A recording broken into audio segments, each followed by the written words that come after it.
Welcome back to my channel Vikas sir official 2869 में आपका स्वागत है।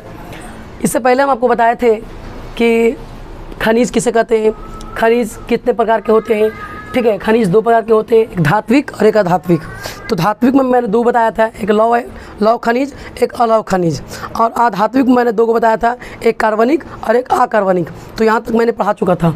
इसके अलावा हम आगे जानेंगे कि धात्विक खनिज और अधात्विक खनिज में क्या अंतर है। उसके बाद हम जानेंगे कि लौह खनिज और अलौह खनिज में क्या अंतर है। और सबसे इम्पोर्टेंट क्वेश्चन आज का कि खनिजों की क्या विशेषताएं हैं। ये क्वेश्चन बोर्ड मॉडल क्वेश्चन है, बिहार बोर्ड में कई बार पूछे गए हैं क्वेश्चन कि खनिजों की क्या विशेषताएं हैं। तो आइए हम जानते हैं बारी कि धात्विक खनिज और अधात्विक खनिज में क्या अंतर है। तो पहला है, धात्विक खनिज को गलाने पर धातु की प्राप्ति होती है। पहला जो अंतर है, धात्विक खनिज को हम गलाएंगे तो इससे हमको धातु की क्या होगी, प्राप्ति हो सकती है, जबकि अधात्विक खनिज को गलाने पर धातु की प्राप्ति नहीं होती है। दूसरा है, ये कठोर एवं चमकीले होते हैं जबकि इनकी अपनी चमक होती है। ठीक है, धात्विक खनिज कठोर एवं चमकीले होते हैं जबकि इनकी क्या होती है, अपनी चमक होती है। तीसरा है, ये प्राय आग्नेय चट्टानों में पाए जाते हैं। ठीक है, जबकि ये परतदार चट्टानों में पाए जाते हैं। चौथा है, इन्हें पीट कर तार बनाया जा सकता है। इसका मतलब ये हुआ कि इसमें तन्यता का गुण है।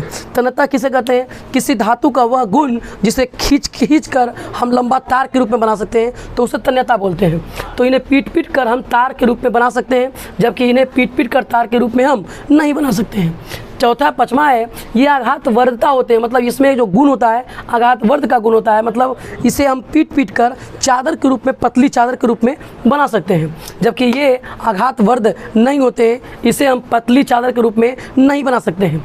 फिर से एक बार समझ लीजिए, धात्विक खनिज और अधात्विक खनिज में 5 अंतर है। पहला अंतर है, धात्विक खनिज को गलाने पर धातु की प्राप्ति होती है।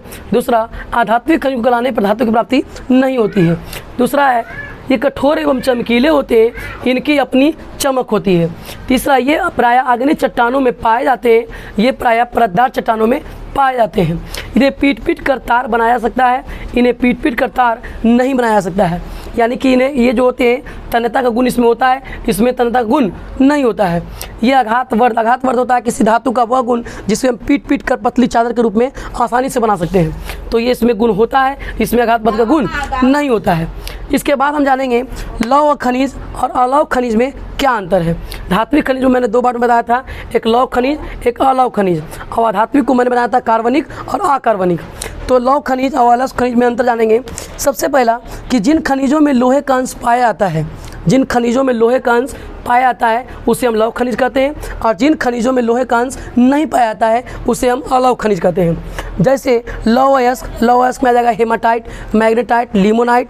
इसके अलावा निकेल, मैग्नीज, ये सब क्या है, ठीक है, लौह खनिज है। दूसरा, अलौह खनिज में सोना, चांदी, सीसा, ये सब क्या है, इसमें लोहे की मात्रा नहीं के बराबर पाई जाती है।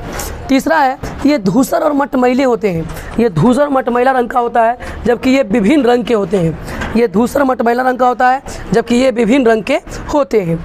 चौथा है, ये रवेदार चट्टानों में पाए जाते हैं। ये प्रायः रवेदार चट्टानों में पाए जाते हैं जबकि ये सभी प्रकार के चट्टानों में पाए जाते हैं। इसके अलावा हम आगे समझेंगे, सबसे इम्पोर्टेंट आज का टॉपिक है खनिजों का विशेषता।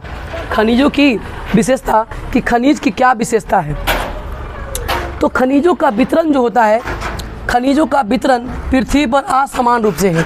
पृथ्वी पर जितने भी खनिज है, सभी खनिजों का विस्तार सबका अलग अलग है, सबका स्वरूप सबका अलग अलग है, सबका वितरण अलग अलग है। ठीक है, अधिक गुणवत्ता वाला खनिज कम मात्रा में, यानी अधिक क्वालिटी का खनिज होता है कम मात्रा में, और कम गुणवत्ता वाला खनिज अधिक मात्रा में पाया जाता है। मतलब सोना कम मात्रा में और लोहा ज़्यादा मात्रा में पाया जाता है। ये अनवीकरणीय संसाधन होते हैं। मतलब ये क्या है कि इसका एक बार उपयोग करने के बाद दोबारा हम प्रयोग में नहीं ला सकते हैं। ये सबसे इम्पोर्टेंट यही है कि इसमें सबसे बड़ी विशेषता है कि इसको हम एक बार उपयोग करने के बाद दोबारा उपयोग में नहीं ला सकते हैं। अतः हम बोल सकते हैं कि ये पुनर्चक्रीय नहीं है। ये पुनर्चक्रीय नहीं है, मतलब पुनर्चक्रीय का मतलब होता है दोबारा इसे बना लेना। ठीक है, ये काफ़ी लंबी जटिल प्रक्रियाओं के द्वारा प्राप्त करते हैं। तो फिर से हम समझेंगे कि खनिजों की विशेषता क्या है। खनिजों का वितरण पृथ्वी पर असमान रूप से है, सभी जगह एक से सब समान नहीं होता है। अधिक गुणवत्ता वाला खनिज कम मात्रा में पाया जाता है और कम गुणवत्ता वाला खनिज अधिक मात्रा में पाया जाता है। इसके अलावा ये अनवीकरणीय संसाधन है या समाप्य संसाधन है। इनकी मात्रा पृथ्वी पर सीमित है। इनकी मात्रा जो है पृथ्वी पर क्या है, सीमित है। इसका एक बार उपयोग करने के बाद हम दोबारा उपयोग में नहीं ला सकते हैं, ठीक है। तो इसी को बोलते हैं खनिजों का विशेषता, खनिजों की विशेषता। इसके बाद हम आपको अगले टॉपिक में लेकर चलेंगे कि सारे खनिजों का वितरण कहाँ कहाँ है, कितना कितना % है। तो मेरे चैनल को लाइक कर दीजिए, सब्सक्राइब कर दीजिए और शेयर ज़रूर कर दीजिए ताकि विद्यार्थी सब देख पाए। जय हिंद।